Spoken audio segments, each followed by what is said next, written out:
नमस्कार मंडळी, कसे आहात सगळेजण? तर अॅनिव्हर्सरीच्या दिवसाची सुरुवात झाली होती सासूबाईंच्या हातचं गरमागरम आणि टेस्टी असं जेवण करून झाल्यानंतर आम्ही निघालो चार्वीच्या मावशीच्या घरी जायला. आणि सध्या गावाला इतकं सुंदर वातावरण आहे, तुम्ही बघू शकता. गेल्या गेल्या सगळ्यात पहिले आम्ही भेटलो आमच्या या गोंडूल्याला. हा आहे चार्वी आणि रुद्राचा छोटासा भाऊ. मग सगळी चिल्लर पार्टी आणि सगळी गँग घेऊन आम्ही निघालो मोरगावच्या गणपतीच्या दर्शनाला, जे चार्वीच्या मावशीच्या घरापासून अगदीच जवळ आहे. रविवार असल्यामुळे थोडीशी गर्दी होती, त्याच्यामुळे बाहेरूनच दर्शन घेतलं. चार्वीने न विचारता तिथून चोरून असा प्रसाद खाल्ला. मग चिल्लर पार्टीने स्वतःसाठी भरपूर अशी खेळण्यांची खरेदी केली.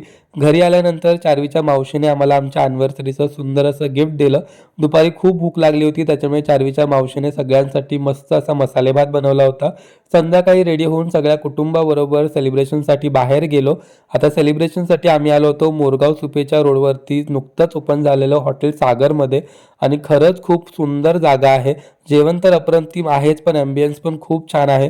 जर तुम्ही कधी इकडे आलात किंवा जवळ कुठे राहत असाल तर एकदा तरी नक्की व्हिजिट करा.